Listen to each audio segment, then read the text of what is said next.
मैं डॉक्टर नीलम गुप्ता आज BSc part 2 के विद्यार्थियों के साथ कूलिंग बाय एडियाबैटिक एक्सपेंशन को डिस्कस करूंगी।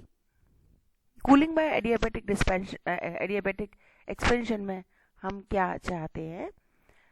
पिछली क्लासेस तक हमने बात करी थी कि किस प्रकार से हम गैस के टेम्परेचर को रिड्यूस कर सकते हैं, गैस के तापमान को कितने प्रकार की विधियां हैं या कौन कौन सी विधियां हैं जिनके द्वारा हम गैस के ताप को कम कर सकते हैं। ये हमारे पास आज हम जिसकी चर्चा करेंगे वो दूसरा मेथड है कूलिंग बाय एडियाबैटिक एक्सपेंशन, रुद्धोष्म प्रसार के द्वारा शीतलन। जब किसी गैस को अत्यधिक दाब पर अचानक से प्रसारित होने दिया जाता है, जबकि सिस्टम हमारे पास थर्मली इंसुलेटेड हो, तो जो एक्सटर्नल प्रेशर लगाया है उसके अगेंस्ट गैस के मॉलिक्यूल्स को काम करना पड़ता है। और ये जो गैस के मॉलिक्यूल्स काम करते हैं, ये उन्हें काम करने की ऊर्जा उनकी आंतरिक ऊर्जा से मिलती है, जिसके पश्चात या जिसके परिणाम स्वरूप गैस का ताप घटता है और गैस ठंडी हो जाती है। इस प्रोसेस को, इस प्रक्रिया को हम नाम दे देते हैं cooling bye adiabatic expansion. When a highly pressurized gas is suddenly allowed to expand in a thermally insulated system, work has to be done by the molecules of the gas against the external pressure. This work is done by its own internal energy. As a result of temperature of gas decreases and gas gets cool. This process is known as cooling by adiabatic expansion.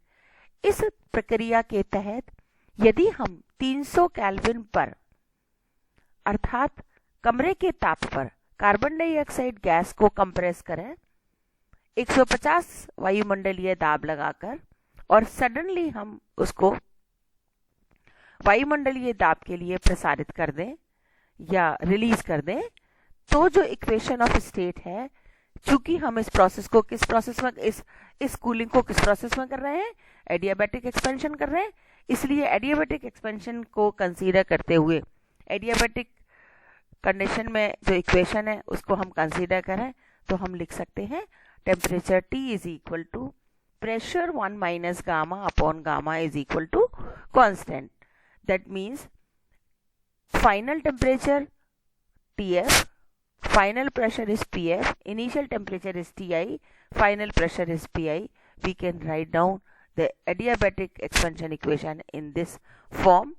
This will give the final condition and this will give the initial conditions. So I or F, basically these are the subscripts which are considered for the initial or final state of the system. From this equation, if we calculate the temperature of the gas at the final state, then TF is equal to TI within the bracket Pi upon Pf to the power 1 minus gamma upon gamma. Let us consider जो हमने values ली हैं, हमने कौन सी gas की बात कर रहे हैं, हम कार्बन डाइऑक्साइड गैस की बात कर रहे हैं। तो कार्बन डाइऑक्साइड गैस के लिए गामा जो है it is the ratio of two specific heats और the value of this gamma is equal to 1.3। Temperature हमने लिया था, इनिशियल टेम्परेचर कमरे के ताप पर 300 केल्विन हो गया। प्रेशर इनिशियली हमने 150 एटमॉस्फेयर लिया था, हमने 150 वायुमंडलीय दाब। फाइनल प्रेशर हमने उसको नॉर्मल एटमॉस्फेरिक प्रेशर पर एक्सपैंड होने दिया था, तो PF इज इक्वल टू 1। ये सारी वैल्यू जब हमने रखी तो हमारे गैस का ताप कितना हो गया 96 केल्विन। अर्थात एडियाबैटिक एक्सपेंशन से गैस का जो टेम्परेचर है 300 केल्विन से 96 केल्विन तक रिड्यूस हो गया, but the sublimation of carbon dioxide take place at 194.7 kelvin. इस कारण इस ताप पर एडियाबैटिक एक्सपेंशन के द्वारा गैस जो है वो हमारी सॉलिडिफाई हो जाती है और इस सॉलिड कार्बन डाइऑक्साइड गैस को हम ड्राई आइस या शुष्क बर्फ भी कहते हैं।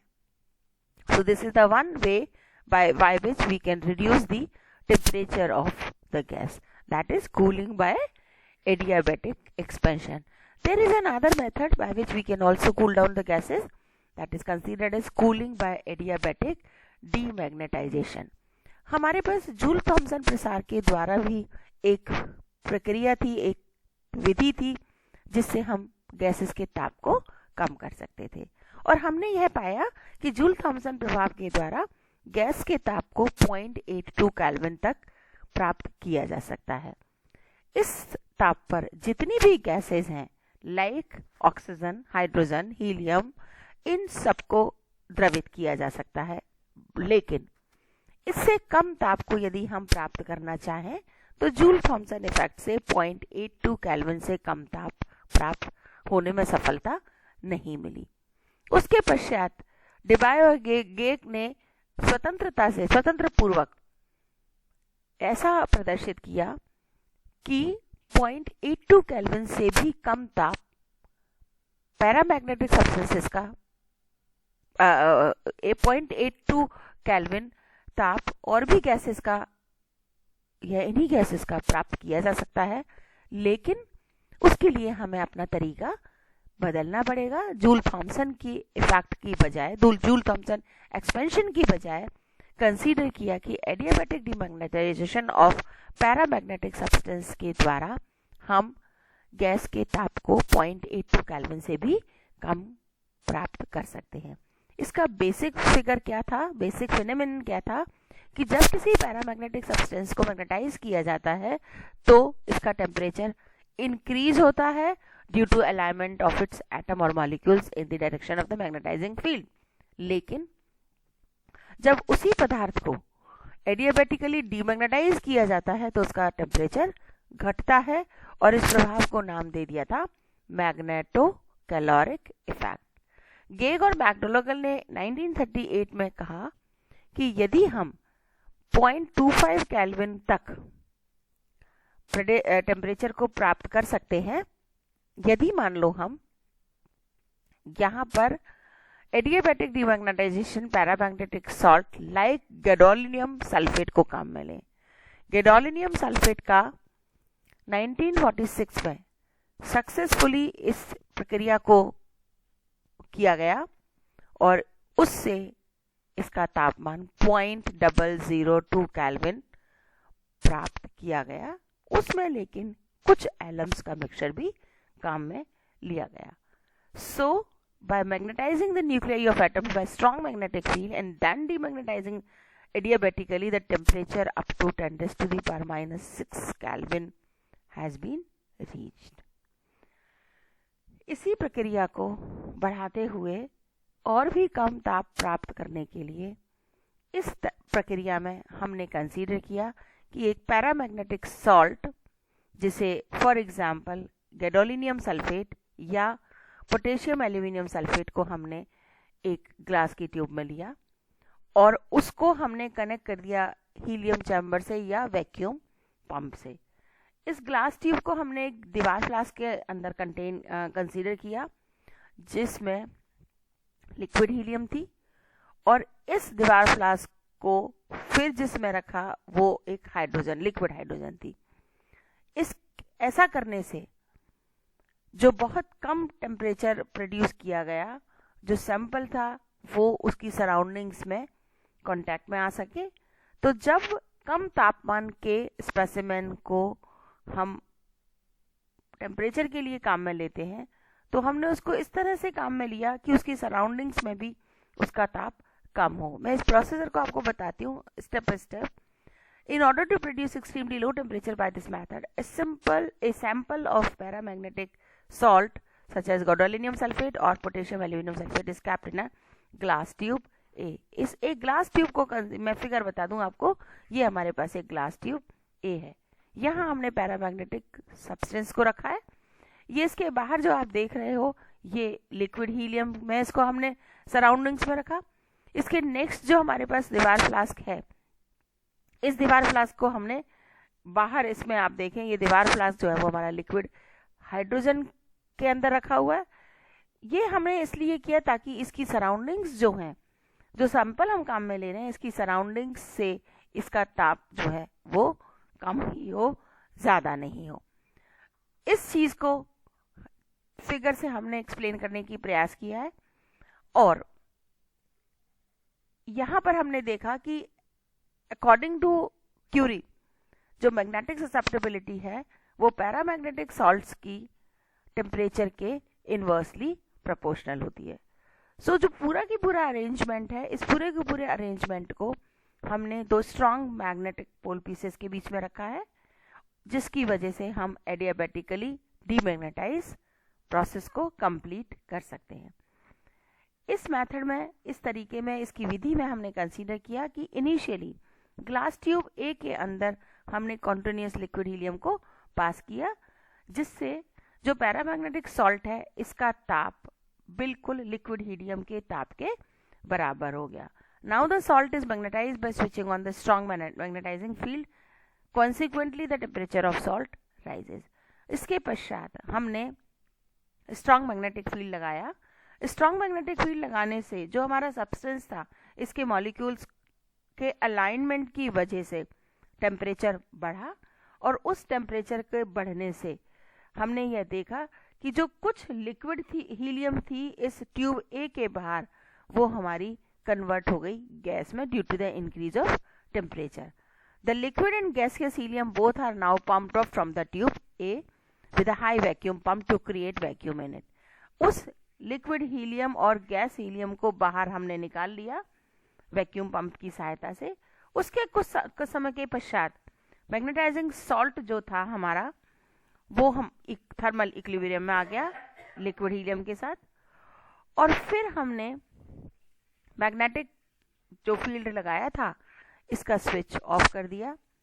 इंस्टेंटेनियस एडियाबैटिक डीमैग्नेटाइजेशन की वजह से सॉल्ट में इसका तापमान घट गया, और इस विधि से, इस तरीके से हमने इस पैरामैग्नेटिक सॉल्ट के टेम्परेचर को लगभग 10⁻³ केल्विन तक प्राप्त कर लिया। इस एडियाबैटिक डीमैग्नेटाइजेशन की क्या थर्मोडायनेमिक्स थी, इसको अपन कंसीडर करें कि मान लो हमने कंसीडर किया कि जो पैरामैग्नेटिक सॉल्ट था, जब हमने उसको ग्लास ट्यूब में रखा तो उसकी इंटेंसिटी मान लो हम आई से रिप्रेजेंट कर दें, तो हम ये कह सकते हैं कि जो पैरामैग्नेटिक सॉल्ट ने मैग्नेटिक फील्ड लगाने के पश्चात इसके मॉलिक्यूल्स ने जो वर्क किया, उस वर्क डन को यदि मैं dW' से रिप्रेजेंट करूं, so it is equal to B into di. So the work done by the substance is equal to minus B di. लेकिन थर्मोडायनेमिक्स के प्रथम नियम से हम लिख सकते हैं dq is equal to du plus dw. dq जो है वो क्या था? Amount of heat supplied to the system. du is the change in energy of the substance and dw is the total work done by the substance including the mechanical work pdv. So dw is equal to pdv minus of bdi. तो हमने dq is equal to लिखा du plus pdv minus of bdi. But the change in volume is negligible. Therefore, the work done against the external pressure pdv is equal to 0. So finally, our dq is equal to du minus bdi. अब हमने thermodynamics के द्वितीय नियम के अनुसार लिखा dq is equal to T into ds. What is ds? ds is the change in entropy. दोनों equations को काम में लिखा, लेफ्ट हैंड साइड बराबर है तो राइट हैंड साइड इक्वेट कर दी, तो हमने लिख दिया du is equal to TdS plus BDI। अगर हम इक्वेशन नंबर 1 और इक्वेशन नंबर 2 को ऑब्जर्व करें तो हम कह सकते हैं कि ये दोनों इक्वेशन जो हैं these are valid for all 4 Maxwell's equation of thermodynamics, क्योंकि जनरली हमारे जो थर्मोडायनेमिकल कोऑर्डिनेट्स हैं वो क्या है, वेरिएबल्स हैं वो क्या है, प्रेशर, वॉल्यूम, टेम्परेचर और एंट्रोपी। उसी की तरीके से, उसी प्रकार से यदि हम थर्मोडायनेमिक्स में मैग्नेटिक सिस्टम को कंसीडर करें तो मैग्नेटिक सिस्टम में भी हमारे पास 4 वेरिएबल्स हैं और उन 4 वेरिएबल्स को हम डिस्क्राइब करते हैं मैग्नेटिक फील्ड इंटेंसिटी, टेम्परेचर और entropy. It means the pressure is replaced by minus V or volume is replaced by intensity. So the Maxwell's equation of thermodynamics, dt upon dp keeping the entropy constant is equal to change in volume with respect to change in entropy, keeping the volume constant is equal to T into Vs del Q keeping the pressure constant, replacing P by minus B and V by I. So this equation is del T over del B keeping the entropy constant is equal to minus T del I over del Q, keeping the magnetic field constant. So del T over del V keeping S is equal to minus T. Mathematically हमने del T से multiply किया, del T से divide किया, so del T over del V is equal to minus T del I over del T upon del Q over del T. But the specific heat specimen की है, at constant magnetic field it is represented by CV. So for unit volume of specimen, dq upon dt is equal to d into CB, where d is the density of the specimen. So dt upon dV, keeping the entropy constant, is equal to minus T upon dCV del I over del T, keeping V constant. According to Curie, the magnetic susceptibility of the paramagnetic substances is inversely proportional to the temperature.